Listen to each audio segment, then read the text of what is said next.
तिमोथी की चिट्ठी और मत्ती रचित सुसमाचार उसका 31 अध्याय, मत्ती रचित सुसमाचार उसका 31 अध्याय, मैथ्यू 21 उसका 18, 19, 20 तक पढ़ेंगे, सब मिल के पढ़ेंगे, सबको मिल गया। Matthew 21, 18 to 20। भोर को जब वह नगर को लौट रहा था तो उसे भूख लगी और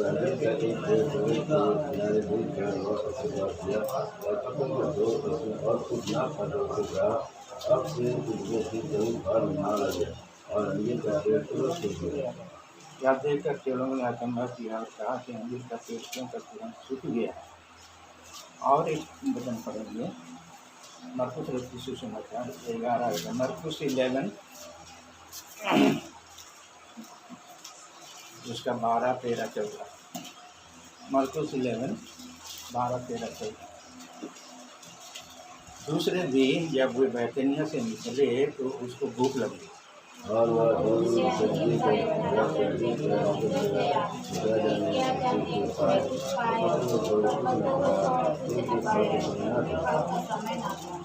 इस पर उसने उससे कहा, आपसे कोई तेरा फल कभी ना खाए, और उसके चेले सुन रहे थे। यहाँ पर हम कुछ बातें जानना पढ़ तो लिए, लेकिन वह कौन है, वे कौन है, उसमें लिखा है, कोई नाम दिया नहीं। वह कौन है और वे कौन है। मत्ती में पढ़ रहे थे हम लोग वह, मार्क में पढ़ रहे थे वे। ये कौन है, हैं?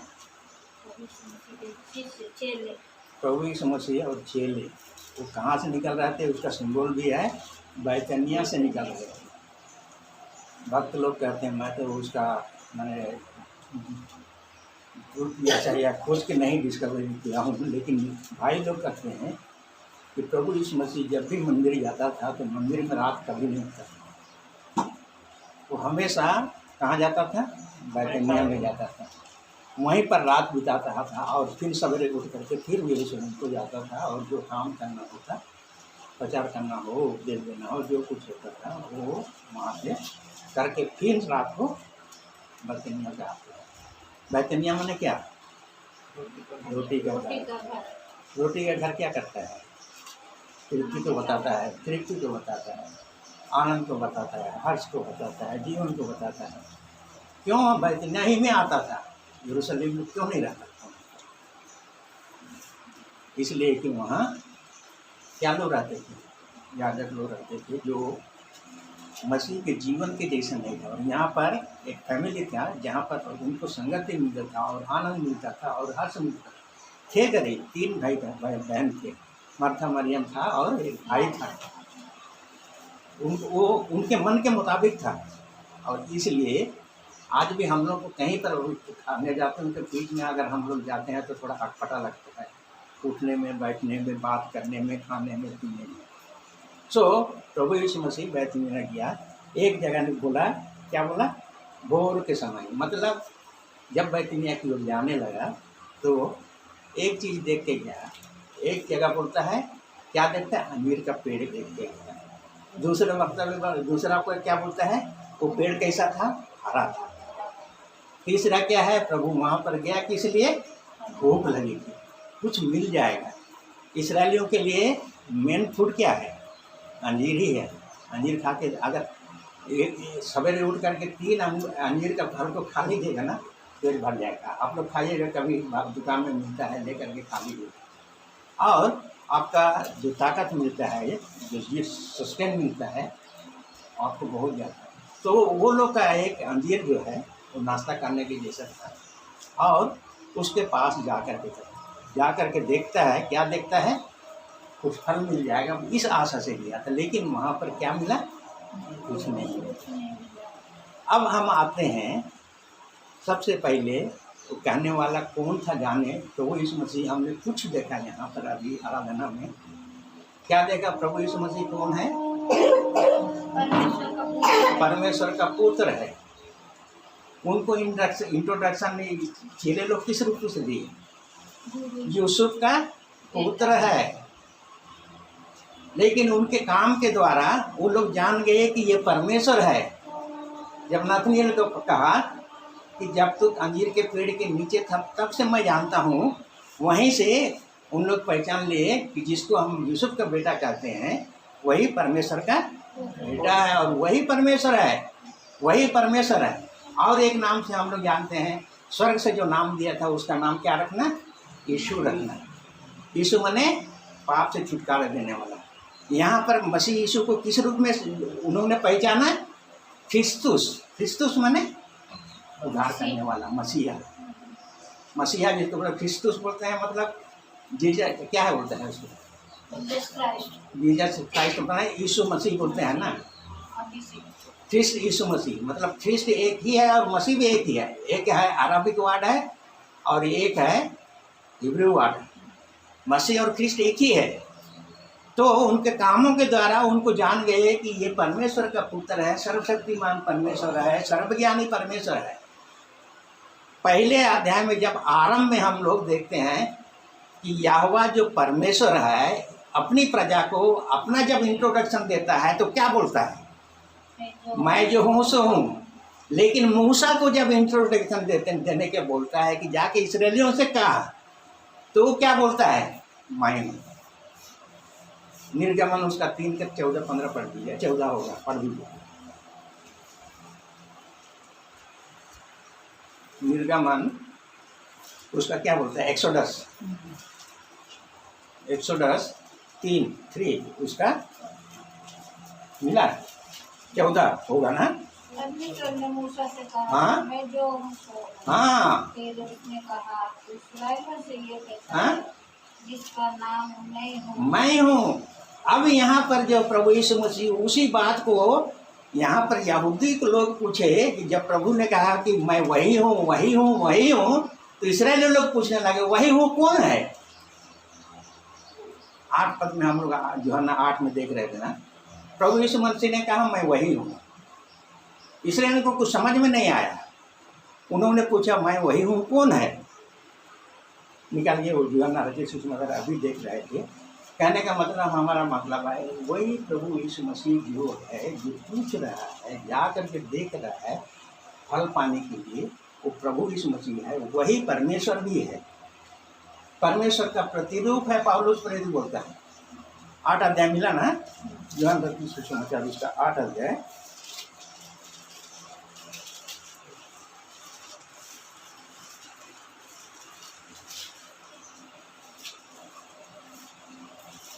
चौबीस पद बोलता है, मैंने तुमसे कहा कि तुम अपने पापों में मरोगे, क्योंकि यदि तुम विश्वास ना करोगे कि मैं वही हूँ जो जिन्हें से क्या बोलता है निर्गमन में, जब परमेश्वर इंट्रोड्यूस किया इस्राएलियों को, तो जाके कहो कि मैं हूँ वही।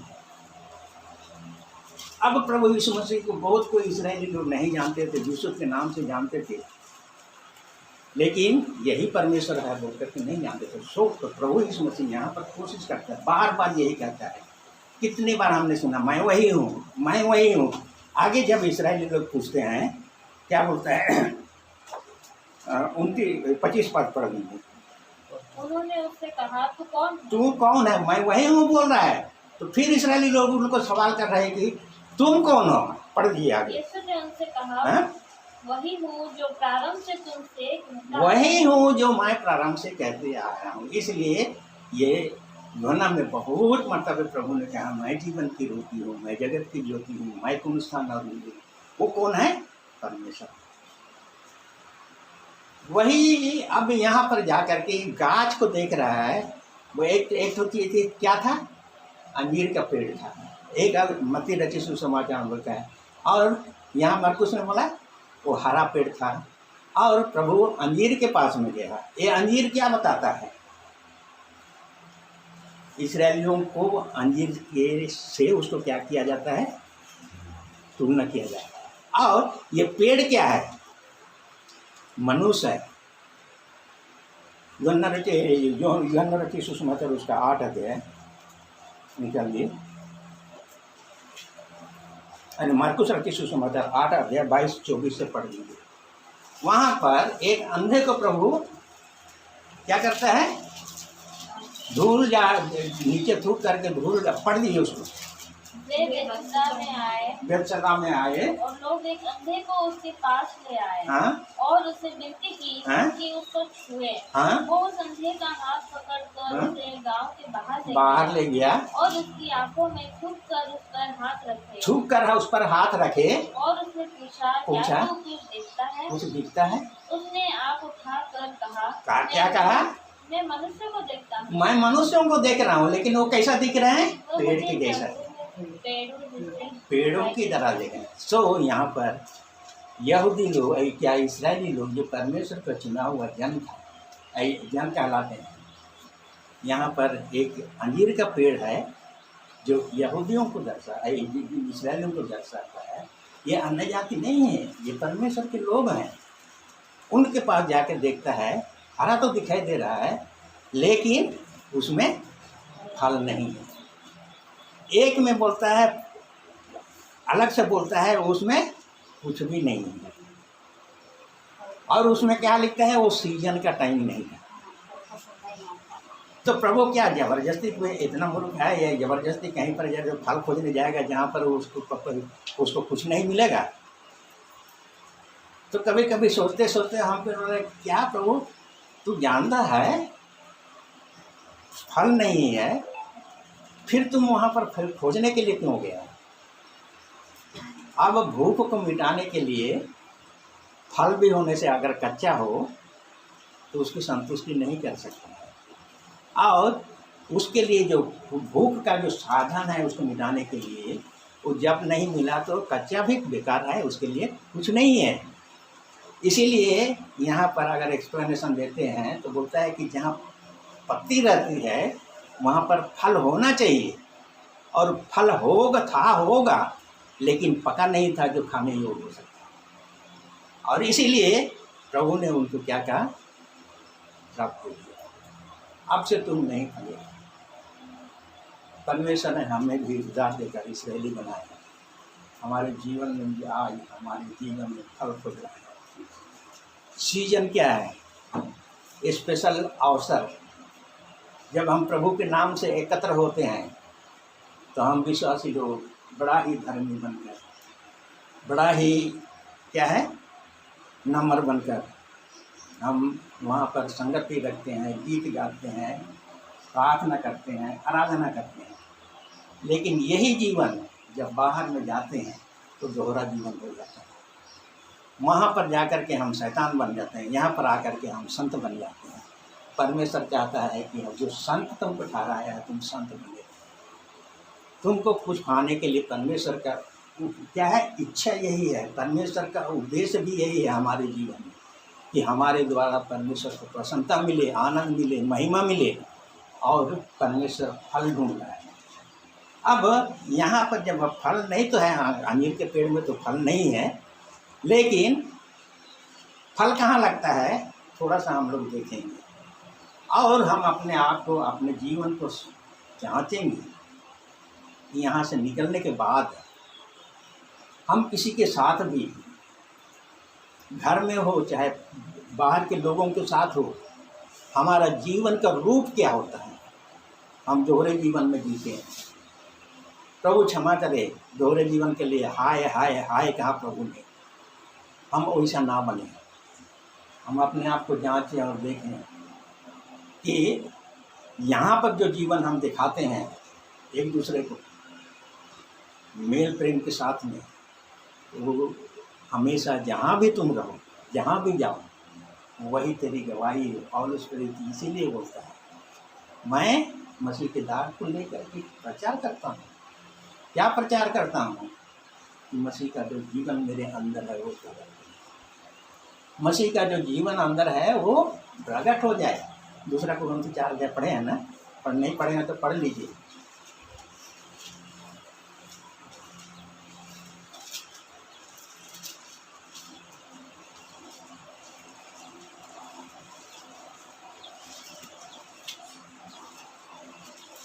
दस पद। हम यीशु की गवाही को अपनी देह में हर समय लिए फिरते हैं। एक मिनट यहाँ क्या लिखा है? हम यीशु की मृत्यु को, गवाही को नहीं, यीशु की मृत्यु को। हाँ पढ़ो।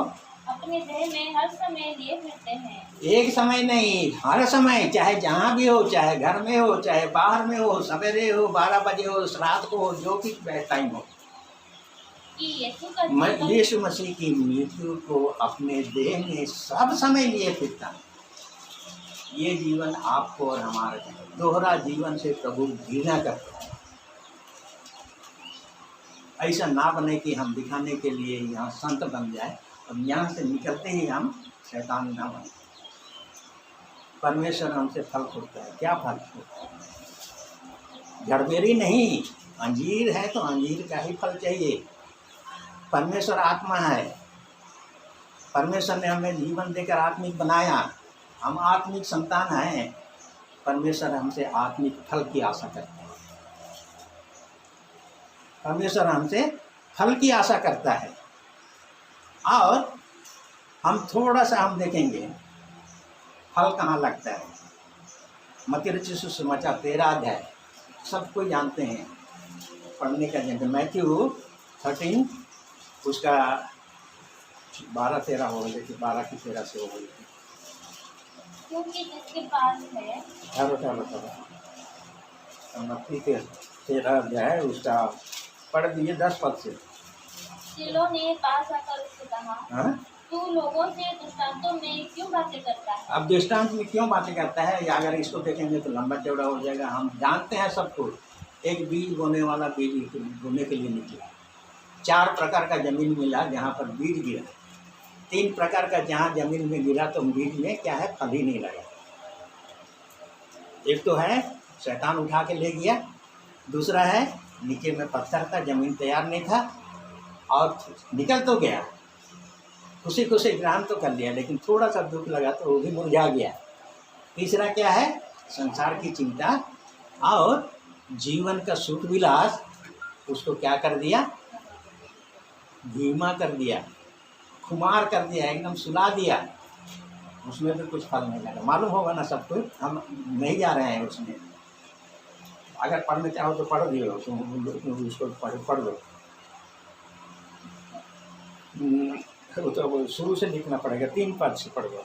और उसने उनसे दृष्टांतों में बहुत सी बातें कही। एक बोने वाला बीज बोने निकला। बोते समय कुछ बीज मार्ग के किनारे गिरे। मार्ग के किनारे गिरे और पक्षियों ने आकर उन्हें छीन लिया। मार्ग किनारे गिरा तो कैसा जमीन था होगा, आप कल्पना कर सकते हैं। जहाँ हमेशा आदमी चलता है वो जमीन कैसा होता है, बिल्कुल कठोर होता है ना, बिल्कुल सख्त होता है, पत्थर के जैसा होता है। उसके ऊपर में यदि बीज भी अगर रहे लेकिन बीज तो रहेगा नहीं। शत्रु है ना, चिड़िया आ करके क्या करता है, चुग लेता है, वचन को रहने नहीं देगा, बीज को वहाँ पर वो खा जाता है। दूसरा आगे पढ़ो। कुछ बीज पथरीली भूमि पर गिरी, जहाँ उन्हें बहुत मिट्टी ना मिली, मिट्टी नहीं मिला उसको, और गहरी मिट्टी ना मिलने के कारण वे जल्दी उगाए, जल्दी से उग तो आए। एकदम हम लोग जाते तो बहुत अच्छा वचन मिला भाई, इतना अच्छा वचन मिला कि हम लोग कहने का नहीं, बहुत खुश, बहुत आनंद, बहुत खुश है। ऐसा वचन दिया, वैसा वचन दिया, ये दिया, वो दिया, है ना, जल्दी से उग जाता है। लेकिन क्या होता है, नीचे में तो पत्थर आएगा, पत्थर आया, उसमें मट्टी ही नहीं है, बहुत मट्टी थोड़ा है, क्या होगा, सूरज निकलने पर वे जल गए। सूरज का किरण धूप क्या है, धूप या तकलीफ या क्लास या क्या है, जो विपत्ति या कुछ संकट कुछ ऐसे मसीह यीशु के नाम से आया वो भी मिल जाती है। तीसरा भूमि पढ़ लीजिए, जड़ नहीं पकड़ा उसको। हाँ आगे। कुछ बीज झाड़ियों में गिरे, नीचे तो मिट्टी ठीक है और जिसके कारण उग आया, लेकिन वहाँ भी फल नहीं मिला।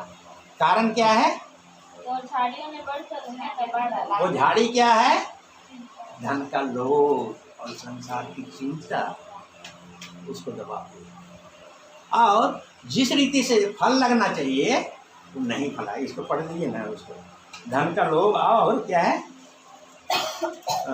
संसार की चिंता। यहाँ पर पढ़ दो, उसी को पढ़ दो, आगे पढ़ दो। पर कुछ बीज अच्छी भूमि पर गिरा और फल लाए। कोई 100 गुना, कोई 60 गुना और कोई 30 गुना। फल तो लाया, माप कुछ हो सकता है। तो वही हम देख रहा था, कहीं रात को हम यही सोच रहा था 30 गुना, 60 गुना, 100 गुना, तो क्या हम 20 गुना में है, बाकी रह गया 80 गुना तो चला गया, 6 3 9 है ना, 60 गुना क्या हो गया, 6 3 9 और एक 100 हो गया ना, 6 3 9 हुआ तो रह गया कितना, 30 गुना 60 गुना 90 हो गया। तो 10 गुना में हम लोग हैं, जबकि हमको कुछ भी फल नहीं, तो 3 1 2 3 जमीन के बराबर, क्योंकि ये तीनों में फल नहीं लगा। लेकिन जहाँ पर फल लगा कैसा लगा, 30 गुना लगा, कैसा लगा, 60 गुना लगा, कैसा लगा, 100 गुना, 100 गुना लगा। कौन कौन सवेरे फैमिली प्रेयर करता है, सबके घर में होता है ना, बहुत खुशी की बात है। फैमिली प्रेयर किसके किसके यहाँ होते हैं, प्रभु की महिमा के लिए होता है।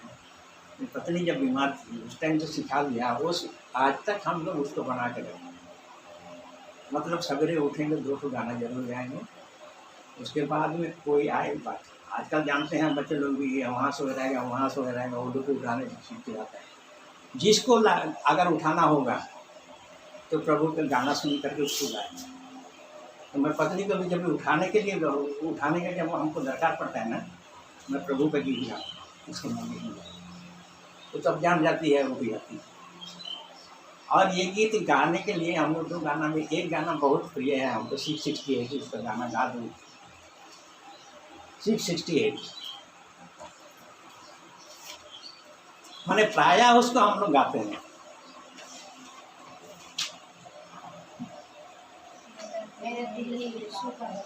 गा दो, पूरा गा दो, नहीं तो पढ़ दो उसको जोर से। मेरा दिल है यीशु का बगीचा, उसका फल उसको आज दे दूं, मोहब्बत के काम में करूं, मोहब्बत की बोली बोलूं। हाँ। मेरे दिल के बगीचे को साफ कर, ए यीशु प्यारे जी, सारे कांटे और कड़वे दोनों को, दोनों को नहीं, दानों को, हाँ, दानों को मेरे दिल से निकाल दे। मेरे दिल के बगीचे में आ जा, बगीचे में आ जाए। ये प्रार्थना भी है, महिमा का स्तुति का गान भी है और धन्यवाद का गान भी। और हम लोग ये बात हम जानने के कारण है। और एक चीज़ हमको बहुत दिन से बात, हम लोग कोई कुछ भाई लोग हैं जो एकदम ऐसे माने लो आवाज़ में बातें करते हैं कि कोई बगल वाला भी नहीं सुन सकता। ये सच्ची घटना है। हमारे साथ एक भाई था, मोटा होकर, जिसका नाम है दानियल मूर्ति भाई। एक मतलब ऐसे हुआ, प्रार्थना कर रहे थे तो बगल साथ में हम भी था पीछे में उसके। तो भाई क्या बोला, सबको आमीन किया लेकिन भाई आमीन नहीं किया। हम पूछा उसको, भाई आमीन क्यों नहीं बोला? तो एक बात उसने जो बोला कि भाई जो प्रार्थना किया वो मेरे जीवन के जैसा नहीं है, और दूसरा चीज़ कि मैं उसको ठीक से सुना ही नहीं, तो मैं क्यों आमीन बोलूँगा उसके साथ? आमीन बोलने का अर्थ क्या होता है? हाँ, ऐसा ही हम लोग जो सुनाई नहीं देता है उसमें भी सबको मिल करके आमीन कर देते हैं, कुछ भाग होता नहीं। और इसीलिए आराधना में जब जाते हैं, कोई भी बोलो, जो भाई हो, ऊंचे स्वर से कहें, 2 शब्द कहें, 3 शब्द कहें, 1 शब्द कहें, लेकिन ऐसा कहें कि सब कोई सुन सकता है, ताकि सब कोई आमीन कर सके। इसी रीति से प्रार्थना में भी हुई। प्रार्थना क्या करता है? शत्रु को मौका मिलता है।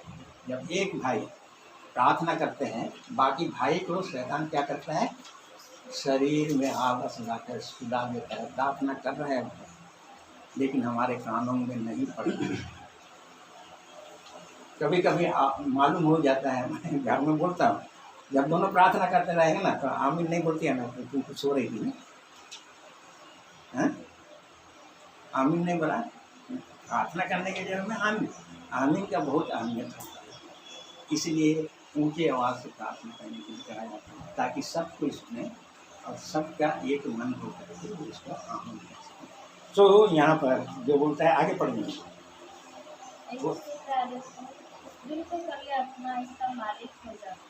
अच्छा, वो खत्म हो गया ना। अब ये जो अच्छा जमीन है जिसमें 30 गुना 60 गुना 60 मिला, काहे के लिए हुआ? जो कुछ 2 में नहीं हुआ, 3 में नहीं हुआ, वो चीज़ यहाँ पर नहीं है। फाला गया है, जोता गया है, पत्थर निकाला गया है, झाड़ी साफ किया गया है, और तब वो जो है अच्छा बन गया। और ये वचन जब वहाँ पर गिरता है और पड़ता है तो क्या बोलता है, कोई 60 गुना, कोई 100 गुना, कोई 20 गुना लेता है। हम लोग चुने गए हैं परमेश्वर से। क्यों चुने गए हैं? यूहन्ना रचित सुसमाचार 15 अध्याय का 4 निकालिए, 5 निकालिए, 6 पढ़िए। परमेश्वर ने चुना, इसलिए चुना कि तुम जाकर बहुत सा फल लाओ। परमेश्वर की इच्छा हमारे जीवन के लिए, इसलिए अब जब सवेरे उठ करके जब प्रार्थना करता हूँ तो प्रभु तुमने मुझे एक और दिन दिया, ये अनुग्रह दे कि जो समय तू हमको एक दिन दिया है उसमें तेरे अनुग्रह के अनुसार तुझे प्रसन्न करने वाला है महिमा का जीवन जी सकूं। यही प्रार्थना करनी है। तो यहाँ पर हम लोग देख रहे, अब हम क्या बोल रहे थे हैं? फल लाने की बात में। हाँ, यूहन्ना रचित सुसमाचार उसका 15 अध्याय निकलिए, उसको फल लाने का। फल भी बहुत प्रकार के होता है। एक प्रकार क्या है, धार्मिकता का फल है, होठों का फल है, प्रेम का फल है, काम का फल है, प्रचार का फल है, सब फल है। लेकिन परमेश्वर ये सब जो स्वर्गीय बातें हैं वो फल लाने के लिए बोलते हैं। झाड़ी नहीं है, ऊँट कटारे को कोई लगाता नहीं है कि परमेश्वर को उस कटारे का फल का गिनती में है। ये फल क्या है? जीवन का फल है। पढ़ लीजिए 15 का है, 4-5 हो जाए। तुम मुझ में बने रहो और मैं तुम में। कैसे बने रहेंगे? प्रभु क्यों बोलता है बने रहने के लिए? यहाँ पर दाख की बारी में जो क्या बोलता है, क्या बोलता है? दाख लता में हम क्या किए गए हैं? जोड़े गए, ग्राफ्टिंग किए गए हैं। दाख की लता को काटा गया है और हमको भी काटा गया है और हमको उसमें उसे जोड़ दिया गया है। अब हमारा जीवन किसके ऊपर डिपेंड करता है? नीचे के जीवन के अनुसार। और वही ऊपर में जो उसका जीवन होगा जो नीचे है, जिसमें हमारा आधार है, जिससे हम रस लेते हैं, जिससे हम क्या करते हैं, बढ़ते हैं, उसी के अनुसार हम भी क्या होते हैं, दाख लता में हम क्या बोलते हैं। इसीलिए प्रभु बोलता है तुम मुझ में बने रहो। मुझे में बने नहीं रहकर तुम किसी भी रीति से फल नहीं लाए। तो फल लाने के लिए आप तो जमीन अच्छा हो मिल गया, बीज भी मिल गया, आप फल लाने के लिए क्या होना है? अंजीर का पेड़ जो है, अंजीर का जो फल है, एक हम पढ़ा था बिहार में, एक आम के पेड़ में 39 प्रकार का आम उसी में ग्राफ्टिंग किया गया है, एक ही तो पेड़ में। मतलब 39 प्रकार का 39 प्रकार का आम वैरायटी जो आम उसी एक ही पेड़ में लगेगा। ऐसा ग्राफ्टिंग कर दिया एक ही पेड़ में। और उसके बाद और एक दिन देख रहा था, एक पेड़ अमरूद के पेड़ में आम को ग्राफ्टिंग कर दिया है। अमरूद का पेड़ में आम को ग्राफ्टिंग कर दिया है। सो वो जो ग्राफ्टिंग जो है वो नीचे से जो जीवन पाता है उसी के अनुसार उसका फल भी होता है, उसका स्वाद भी वैसे होता है, उसका आकार भी वैसे होता है, सब कुछ उसी के अनुसार। तो जब हम मसीह के साथ में बने रहने का अर्थ है, उसमें ग्राफ्टिंग किए गए हैं और हम उसमें बने रहते हैं, तो हमारा जीवन का आधार वही है, जिससे हम रस पाते हैं, जिससे हम जीवन पाते हैं। और उसी रीति से ऊपर का जो डाल है वो फलता है और वो प्रभु को ग्रहण योग्य है। प्रभु आत्मा है, परमेश्वर आत्मा है। हम उसके साथ जंगली क्या बोलता है, क्या बोलता है, अंजीर के कहो या क्या बोलते हैं, जैतून बोलो या जो कुछ ग्राफ्ट किया गया है। अब हम लोग क्या हो गए हैं, इस्राएली कहलाते हैं, प्रभु के लोग कहलाते हैं। प्रभु का जीवन हम में आ गया है। तो यही जीवन जहाँ कहीं भी हम जाते हैं उसको प्रकट होना चाहिए, प्रकट होना चाहिए। और प्रभु यही देखना चाहिए। और आत्मा का फल क्या है सबको जानते हैं। एक फल ऐसा भी है जो शरीर का फल भी है, शरीर का फल प्रकट होता है या आत्मा का फल प्रकट होता है? शरीर के काम तो प्रकट हैं। पढ़ लीजिए 19 में, गलातियन 5 अध्याय 19 होगा, गलातियन 5 उसका 19। शरीर के काम को प्रकट है, हाँ अर्थात व्यभिचार। हाँ, यही फल लगेगा। व्याभिचार है तो हम तो किसमें आए? जंगली में ये में ग्रफ्टिंग किए गए ना, उसका रक्त हमें बढ़ता है, बहता है। क्या बोलता है? कोई भी धर्मी नहीं, एक भी धर्मी नहीं, मनुष्य पैदा से ही से पापी है। और जब तक उसको क्या नहीं किया जाएगा, जीवन, नया जीवन नहीं मिलेगा आत्मा और पानी के द्वारा, वचन से वो आत्मिक नहीं बन सकता, नया जीवन नहीं पा सकता। पढ़ दीजिए उसको, व्यभिचार, गंदे काम, आस्ते आस्ते पढ़िए। 1 मिनट। गंदे काम क्या है? झूठ बोलना भी गंदे काम भी, दिखावा भी गंदे काम, बहाना भी गंदे काम है। और व्याभिचार बोलने से क्या बोलता है? सिर्फ शारीरिक व्याभिचार शारीरिक नहीं है, लेकिन यहाँ हम व्याभिचार आत्मा में जो नया में आ जाते हैं। एक बात जान लीजिए कि हम पुराना नियम में शारीरिक रीति से परमेश्वर उनको धार्मिकता या पवित्रता बने रहने के लिए बाहर से सिखाया, और इस कारण इस्राएली लोग जो व्यवस्था और क्या है नियम भी बने तो कहीं से बाहर से तो है। परमेश्वर ने उनको क्या आज्ञा दिया? हाथ में लाल फीता बांध लेना, इसमें टीका लगाना, गले में एक ताबीज लगाना, अपने घरों पर पट्टी लगाना, ये सब परमेश्वर ने उनको कहा था। उनका उद्देश्य यही था कि परमेश्वर के वचन सबको अब हमेशा तुमको क्या करता है? स्मरण आता है। आज भी जब देखते हैं, कल से हम लोग जाते हैं तो वचन लिखता है, बहुत खुश लगता है। लेकिन हमारा जीवन उस वचन के अनुसार क्या हमारा जीवन है? रात और दिन हम इसको देखते हैं, इधर से जाते हैं। आजकल जैसे बहुत कोई बोलता है ना, चिढ़ाने वाला, क्रिटिसाइज करने वाला, क्या बोलता है?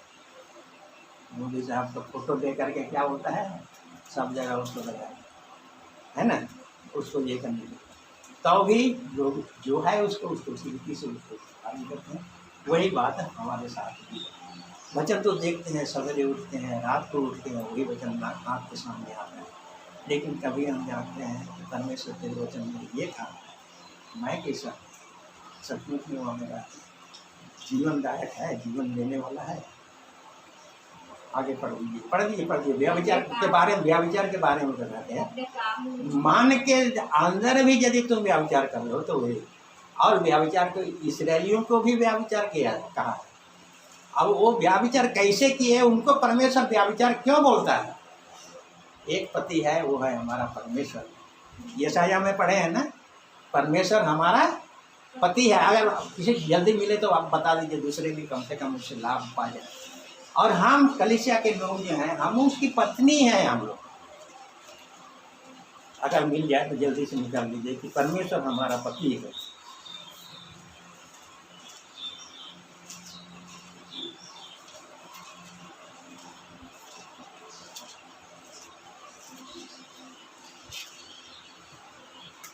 हाँ, मिल गया। वो 54 उसका 5, 54 उसका 5। क्योंकि तेरा कर्ता तेरा पति है। तेरा कर्ता मतलब सृष्टिकर्ता तेरा पति है। आगे उसका नाम सेनाओं का यहोवा है। इस्राएलियों को बोल रहा है, तेरा सृष्टिकर्ता तेरा पति है। अब नया नियम में हम जाते हैं तो क्या है, शारीरिक रीति से या व्यक्तिगत रूप से व्याभिचार नहीं होने से भी यदि मन में हमारा किसी प्रकार का या हमारे चाल चलन में हम जीवते परमेश्वर को छोड़ करके यदि अन्य देवताओं के पीछे चले हैं, अन्य वस्तुओं को हम अपने देवता मानकर चलें, वो भी व्याभिचार है। इसलिए उनको व्याभिचार नहीं कहा है। ऐसा व्याभिचार हम लोग खाली शारीरिक बोलते हैं कि उसको खाली हम व्याभिचार बोलते हैं। व्याभिचार क्या है?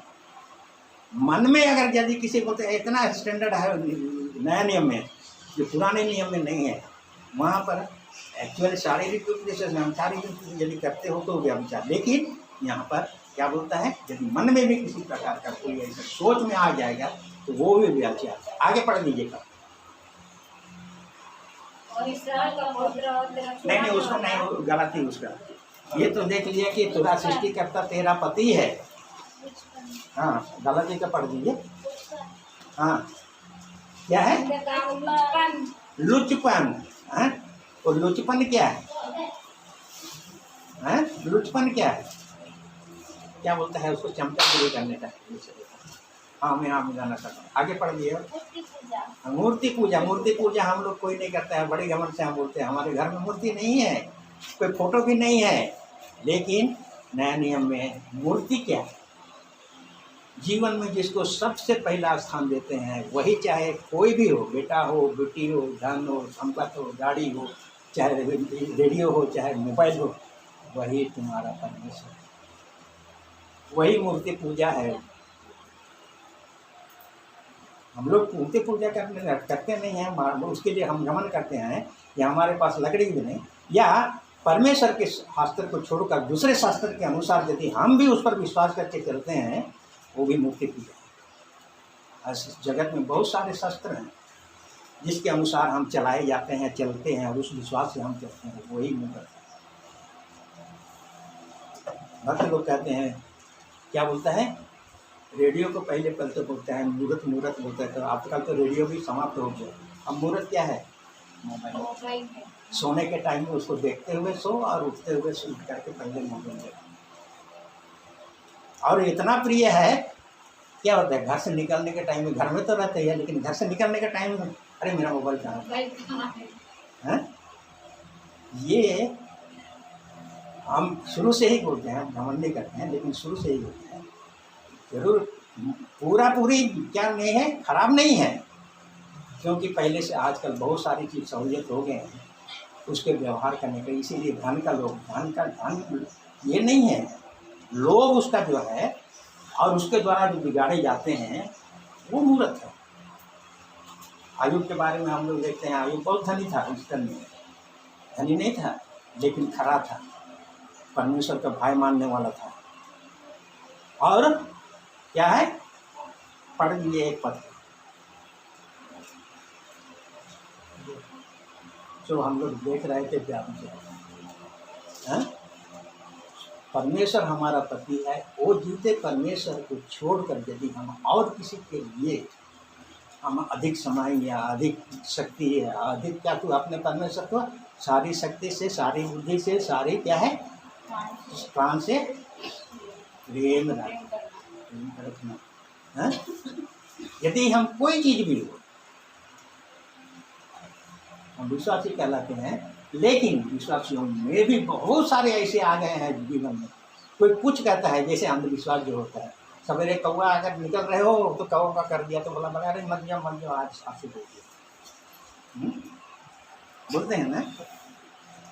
इसी रीति से दिन भी अशुभ और अशुभ हो गया, लेकिन परमेश्वर का हर दिन जन्म क्या होता है, हर दिन क्या बोलता है, आज का दिन आनंद रहता है, आज का दिन सब दिन नहीं होना चाहिए। लेकिन हम भी क्यों?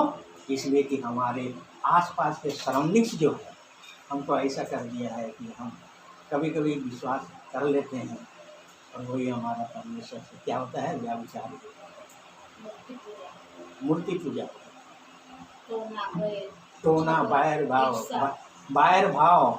खाली बैर करके आपको हानि कर देने से पाप नहीं हो जाता है, अधर्म नहीं होता है कि हमने बैर भी किया और एक घंटा लगा भी दिया, लेकिन आपके प्रति यदि मेरा बैर भाव है, ये पालना बेकार है, मेरा दुष्ट शत्रु है, मेरा कुछ काम का नहीं है, ऐसी यदि भावना हमारे हृदय में पाल रखा है। मैं बहुत मतलब है, शायद अपने मीटिंग में नहीं बोला था, मन तो सबसे अधिक है, लेकिन परमेश्वर जब वचन में बोलता है सबसे अधिक वचन में धोखा देने जिसके शिकार हम होते हैं। तो कितने लोग हैं जो परमेश्वर अपने मन के क्या है शुद्धता के लिए या दृढ़ता के लिए या पवित्रता के लिए प्रार्थना करते हैं, प्रभु नहीं चाहते हुए मेरे मन में ये ऐसे विचारें आ जाती हैं, भावनाएं आ जाती हैं। कितने लोग हैं हम प्रार्थना करते हैं। जीवन का स्रोत वही है, बोलता है दूसरे के प्रति घृणा, बैर भाव सब कुछ उसी में आता है, और हम उसको लपेट करके हम रखते हैं, जब मौका मिलता है तो प्रकट कर देते हैं। लेकिन रखने के लिए भी होता है आधार। आगे बढ़ लीजिए। झगड़ा, ईर्ष्या, क्रोध, विरोध, ये सब तो हम जानते हैं। और हर कोई भी हम लोग का एक्चुअली हम लोग जो भी हैं, कोई भी नहीं कह सकता है कि कुछ न कुछ संशय किसी के न किसी के अंदर में है। कोई नहीं कह सकता है कि मुझे नहीं है। अमन, ईर्ष्या, क्रोध, कोई नहीं कह सकता कि मेरे आता तो है, लेकिन फिर भी हम जल्दी से प्रभु से यदि हम मालूम कर लेता है तो हम उसे क्षमा मांग के लोगों को छिड़काव नहीं देते, लेकिन आता है। क्यों? हमारा स्वभाव ही है, मन ही है, ऐसे ही संसार में चलते फिरते देखते उठते क्या होता है, खाने से, छूने से, देखने से क्या होता है, हमारे यहाँ का प्रभाव। इसी रीति से बहुत सारे लोग हैं जो संसार की रीति को, विधि को, व्यवस्था को, अंधविश्वास को अपनाते हैं। अभी भी है, विश्वासी लोगों में है, अभी भी है और करते हैं। विश्वास में चलते, उसी विश्वास में चलते भी हैं। मूर्ति पूजा और परमेश्वर सबसे अधिक घृणा करता है, तो किससे करता है? मूर्ति पूजा से करता है। अब दूसरा जो है वो भी पहला जो है परमेश्वर घृणा करता है तो घमंड से करता है। घमंड से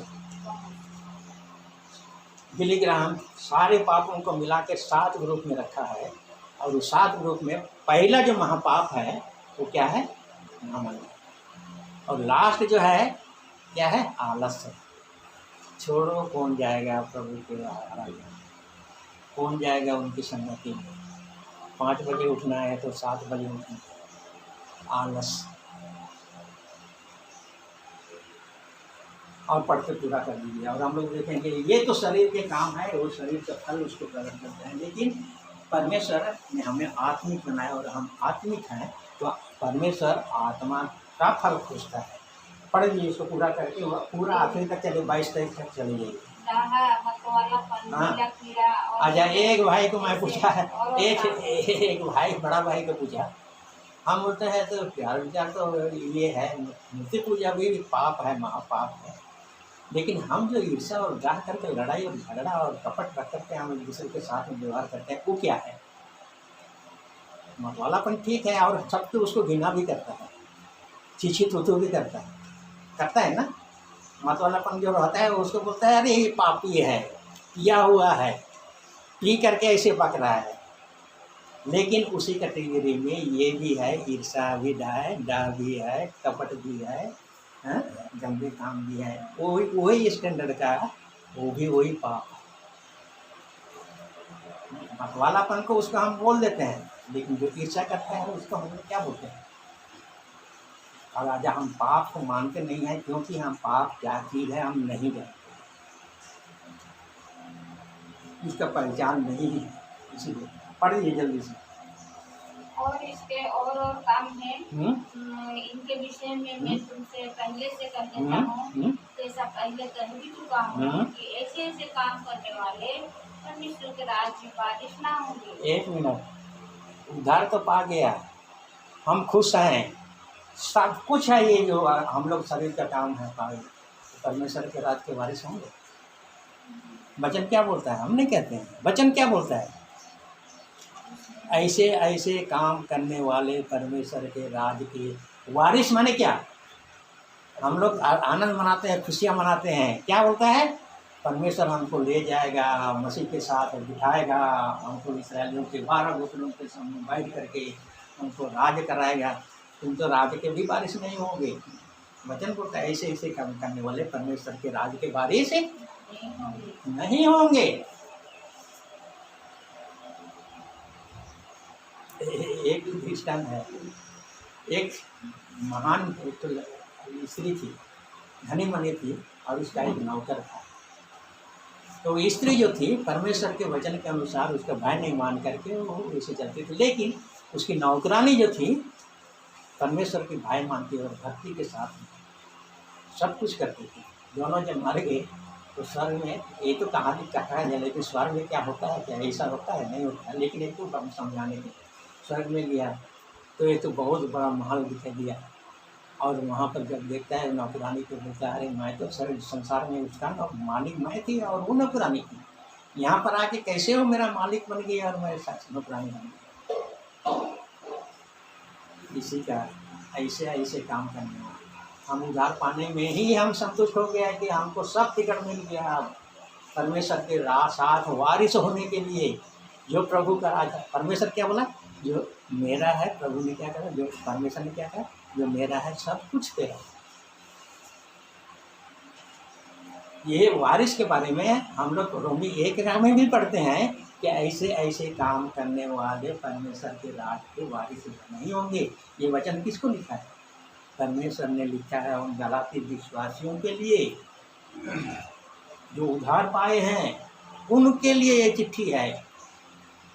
ऐसे ऐसे काम करने वाले तुम लोग ही वारिस नहीं होंगे। रोमी की किताब में 1 को पढ़ दीजिए, उसमें नीचे में पढ़ दीजिए, वही चीज़ है उसमें।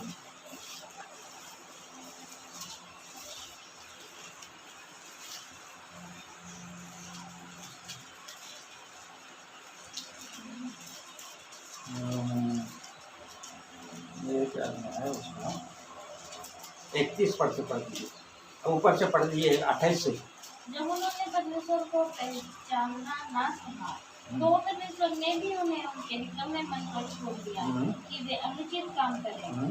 इसलिए वे सब के अधर्म और दुष्टता और लोभ और भेदभाव से भर गए और डाह और हत्या और झगड़े और छल और ईर्ष्या से भरपूर हो गए और चुगलखोर, बदनाम करने वाले, परमेश्वर से घृणा करने वाले, दूसरों का अनादर करने वाले, अभिमानी, डींग मार, बुरी बुरी बातों के बनाने वाले, माता पिता की आज्ञा ना मानने वाले, निर्बुद्धि, विश्वासघाती, माया रहित और निर्दय हो गए। वे तो परमेश्वर की ये विधि जानते हैं कि ऐसे ऐसे काम करने वाले मृत्यु के दंड के योग्य हैं, तो भी न केवल आप ही ऐसे काम करते हैं वरन करने वालों से प्रसन्न भी होते हैं। ये तो उनके लिए है, लेकिन हमारे लिए क्या है? और एक जगह कहीं पर पहला कमेटी या दूसरा कमेटी कहीं पर देखा है, उसमें एक लिस्ट दिया है, वहाँ भी व्यभिचारी, गंदे काम और क्या बोलता है टोना और ऐसे ऐसे काम करने वाले परमेश्वर के राज के वारिस नहीं होंगे। परमेश्वर का वचन बोलता है नहीं होंगे। आगे पढ़ दीजिए, आत्मा का फल पढ़ दीजिए, तो हमको क्या फल लगना चाहिए उसे। हाँ, प्रेम, आनंद, शांति, धीरज, कृपा, भलाई, विश्वास, नम्रता और संयम है। ऐसे ऐसे कामों के विरोध में कोई भी व्यवस्था नहीं है। ऐसे ऐसे क्या ये 9 जो है आत्मा का फल है हमारे जीवन में, यदि परमेश्वर अगर ये 30 गुना भी हो, 60 गुना भी हो और 100 गुना भी हो, तो परमेश्वर को पसंद करेंगे। उसकी भूख मिट जाएगी, उसकी भूख मिट जाएगी।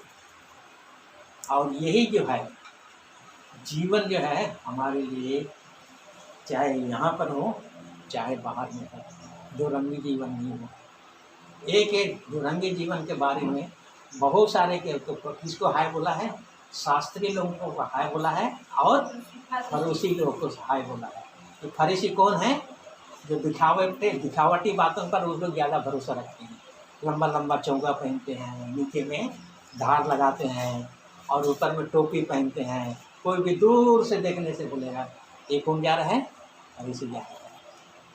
और अपने कामों से क्या बोलता है? दशमान भी देते हैं, सब कुछ करते हैं, लेकिन उनके मन के अंदर सब प्रकार की बुराई करते हैं। हाय सदूकी, हाय फरीसी, बहुत सारे हैं। उन साय में एक है, तो हम लोग देखेंगे, समय कम है। वो कई कौन सा है किसको बोलता है? हाय सदूकी, हाय फरीसी, तुम चूना फेरी हुई कब्र की नहीं हो, उस अशुद्ध बर्तन के जैसा हो जिसमें तुम खाने पीने के लिए सब वस्तु को रखते हो, उसके लिए बाहर खाली अच्छी तरह मानते हो, लेकिन भीतर में सब प्रकार की अशुद्धता ठीक से उसको मानते नहीं। चुना फ्री वाला कब्र कैसा दिखता है? एकदम वाइट, देखने से बिल्कुल सही। और ये वाइट देख करके हम क्या करते हैं? सूर्य पवित्रता के साथ में हम उन्हें काउंटर कर देते हैं। लेकिन उनके भीतर का जीवन क्या है? सब प्रकार का सराहना, गंदगी रहती, ऐसा मानो। उसके लिए प्रभु क्या कहा है, यहाँ जो जीवन है यहाँ भी पाया जाए वही जीवन एक साथ, वो परमेश्वर को कहलाता है। वो परमेश्वर के हम प्रचार के बारे में आते हैं, बोलते हैं बीते दिनों में हमने देखा वचन ले लेके हम बड़े ऊँचे स्वर से कहते हैं परमेश्वर ये है वो है रहते हैं, लेकिन हमारे जीवन को जब हम देखते हैं उन सारे वचनों के आधार पर कुछ नहीं। जिसकी प्रचार कर रहे हैं, जिसकी प्रचार कर, पौलुस प्रेरित बोलता है कुरिन्थियों के मंडली के बीच में जाकर के बैठ के बोलता है, उनके बीच में रहकर मुझे सेवा करने के लिए क्या था, वचन से कुछ बोल दो, बड़ा बड़ा उपदेश दे दो और बहुत उनको समझा दो, अर्थ समझा दो, सब का काम कर दो, लेकिन मेरे क्रूसित जीवन यदि उनके सामने चाल चलन और स्वभाव में क्रूसित जीवन प्रकट नहीं होगा तो क्या होगा। इसी में पहला कुरिन्थियों निकालिए उसका 1 या 2 आसपास में।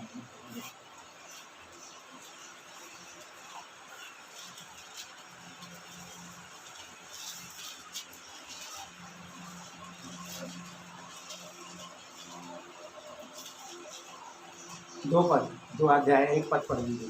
हे भाइयों, जब मैं परमेश्वर का भेद सुनाता हुआ तुम्हारे पास आया तो शब्दों या ज्ञान की उत्तमता के साथ नहीं आया। शब्दों या ज्ञान के उत्तम के कारण मैं नहीं आया, तो क्या के लिए आया? पढ़ दो आप। क्योंकि मैंने ये ठान लिया था कि तुम्हारे बीच यीशु मसीह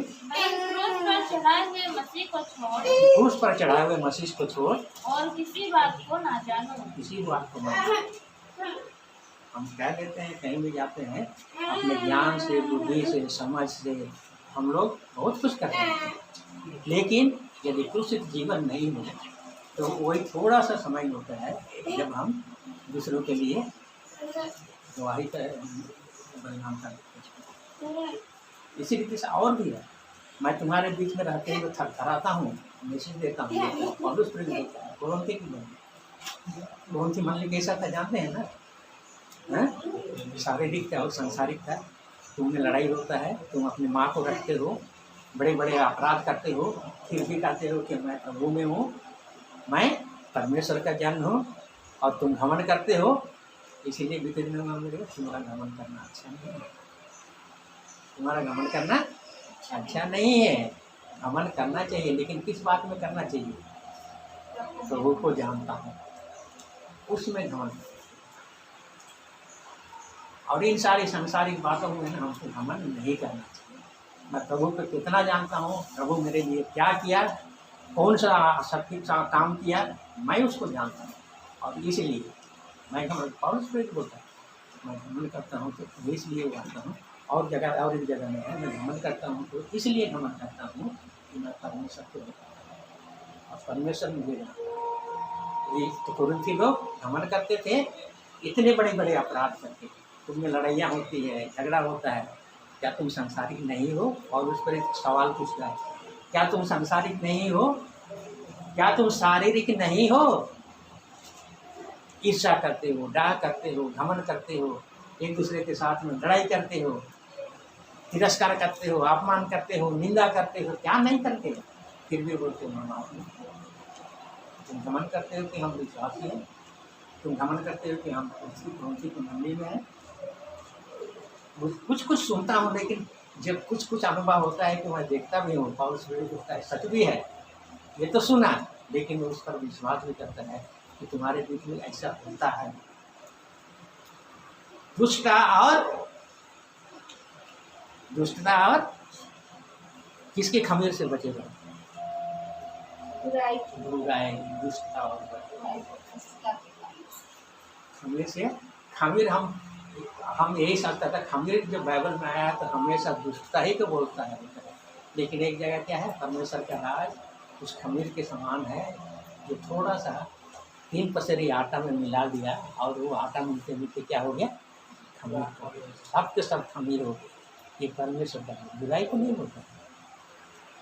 खमीर क्या बोलता है? गवाही को बोलता है, जीवन को बोलता है। हमारा यदि बुराई और दुष्टता का जीवन हो, खमीर हो, तो दुष्ट और दो आदमी को हम चुगली चपटी करके अपने साथ में मिला लेंगे। तो खमीर क्या है, थोड़ा सा है और बढ़ते जाएगा। आप सुना, आप दूसरा जगह में जाके आप उसका और फैला दिया, वो खमीर है। ये दुष्टता और ये क्या बोलता है, बुराई का। लेकिन हम कभी कभी हमारे बहुत दिन तक हम यही होता है, खमीर जहाँ सुना माने सब बुराई के लिए है। इसीलिए बोला है सदुकियों के फरीसियों के खमीर से, शिक्षा रूपी खमीर से सावधान रहो। यहाँ तो बुराई और क्या है, दुष्टता के खमीर से बुराई रहो। लेकिन एक जगह परमेश्वर का राज जो खमीर के समान है, जो थोड़ा सा है, लेकिन 30% भी आटा में मिला दिया तो सब के सब खमीर हो गए। एक विश्वासी के जीवन देख करके तो जगह में कितने विश्वासी आ जाते हैं, जीवन देख करके। वो पहले भी एक मतलब बोल रहा था ना, वो जो था भाई के घर में गया था, उसने असली बात हम बोलने भूल गया था। जो धोती थोड़ा सा उसको टच किया तो उसको बहुत मारा। तो मार खाते हुए वो चुपचाप रहा। बगल से एक मुसलमान जा रहा था, तो देखने के बाद उसको जब मिला तो बोलता है क्या है, काहे के लिए? तो उसको कुछ बोला नहीं, इतना मार खाया, एक शब्द तुम नहीं बोला। तो उसने यही गवाही दी, मेरा प्रभु मेरे लिए, मेरे पाप के लिए, मेरे अधर्म के लिए, बुराई के लिए मारा गया, डाला गया, अपमानित हुआ, निंदित हुआ और मेरा उद्धार हुआ। मैं उनके कैसा, यही गवाही मुसलमान को फिर विश्वासी बना दिया। बाद में हमने सुन लिया, उसको कोई वचन देने की दरकार नहीं, वही गवाही है। वो सुन करके वो मुसलमान क्या है, वो मसीही बन गया।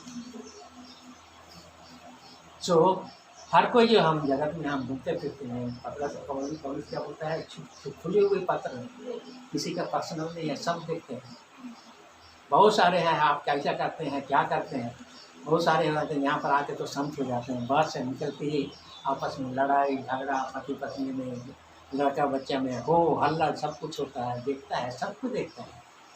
लेकिन जब यहाँ पर आते हैं तो एकदम शांति, तब वो खोजता है बीच में अंजीर के पेड़ में उधार पाए हुए लोगों के, आत्मिक लोगों के जीवन कम से कम कुछ तो मिले, 30 गुना में मिले, 60 गुना में मिले, या 100 गुना में मिले।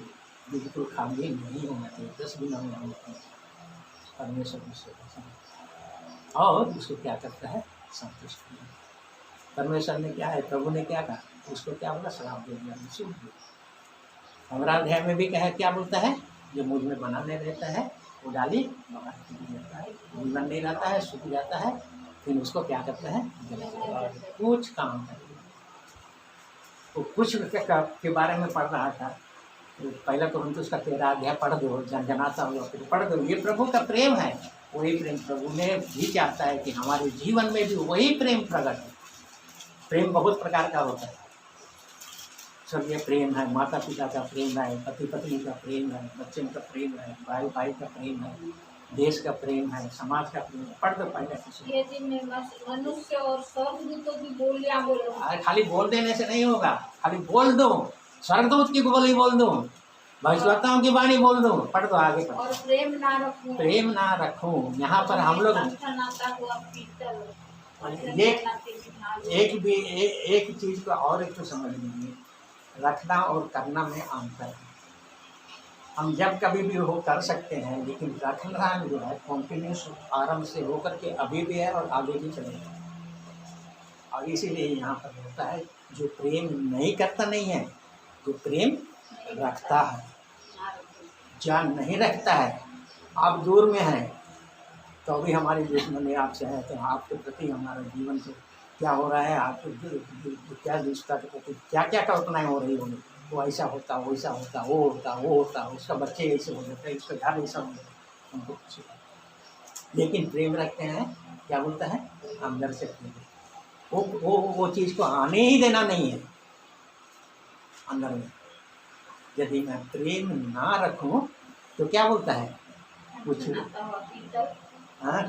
हुआ पीतल, हाँ झांझ हो तो बोलता है झांझ। आगे पढ़ लीजिए। और यदि मैं भविष्य की वाणी कर सकूं, हाँ, और सब भेदों और सब प्रकार के ज्ञान को समझूं हाँ। और मुझे यहाँ तक पूरा विश्वास हो कि मैं पहाड़ों को हटा दूं। इतना मेरे सामर्थ्य है, इतनी सामर्थ्य है, इतना बड़ा काम है, मैं कर सकता हूँ, लेकिन अब करता भी हूँ। और यदि प्रेम ना रखूं तो मैं कुछ भी नहीं। कुछ भी नहीं, हम यही बात होता है, कुछ भी नहीं। और एक जगह में है, और आगे पढ़ दिया, और एक तो है, यदि मैं अपनी संपूर्ण संपत्ति कंगालों को खिला दूं, हाँ? या अपनी देह जलाने के लिए दे दूं, हाँ? और प्रेम ना रखूं, हाँ? तो मुझे कुछ भी लाभ नहीं। कुछ भी नहीं है। अब नहीं कर, प्रेम ना रखूं तो कुछ लाभ भी नहीं। सबसे बड़ा प्रेम है। अंत में पढ़ दीजिए, अंत करेंगे, समय हो गया एकदम, लास्ट पढ़ दीजिए,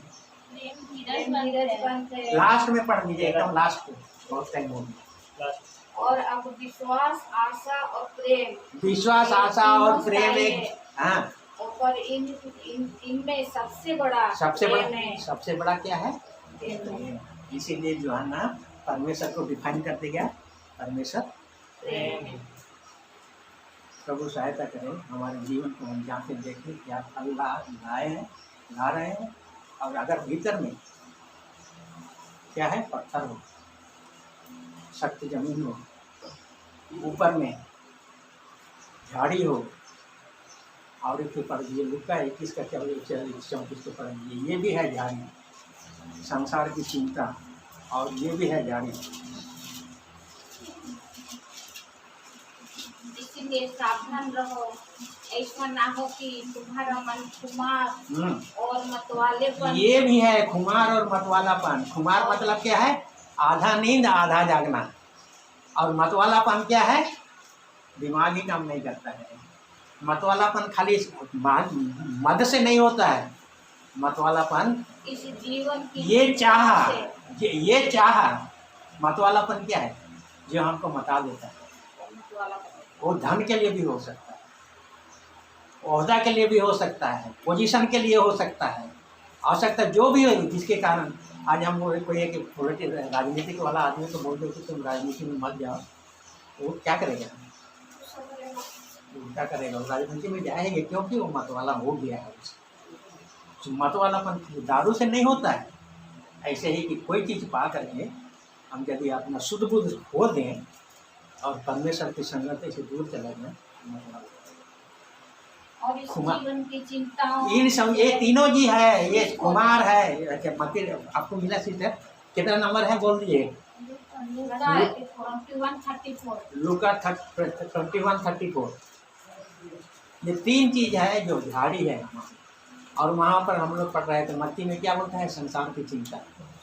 ये यही झाड़ी है जो हमको असफल फल रहित कर देता है।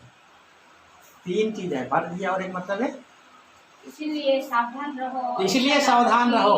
हाँ, तुम्हारा मन हाँ, और मतवालापन और इस जीवन की चिंताओं से सुस्त हो जाए। इस जीवन की चिंता से वो दिन तुम पर फंदे के समान सुस्त हो जाए, अचानक आ पड़े। प्रभु दया करे, अनुग्रह करे, सचेत करे, सावधान रहने के लिए चाहे सावधान रहो, जागते रहने के लिए चाहे जागते रहो, और इसी तरीके से तैयार रहो, तैयार रहने के लिए तैयार रहो। हम जीवन में फल ला रहे हैं, कम से कम 60 तो हो, 30 तो हो। 60 और 30 90 हो गया तो हम 10 में ना रहे, है ना? 60 और 30 क्या हो गया? 90 हो गया, और 10 मिलाने से 100% हो गया। तो 10% हम लोग बहुत ज़्यादा हैं। प्रभु सहायता करें, अनुग्रह करें, प्रभु को फल मिले हमारे जीवन, सबको सुख पसंद करें।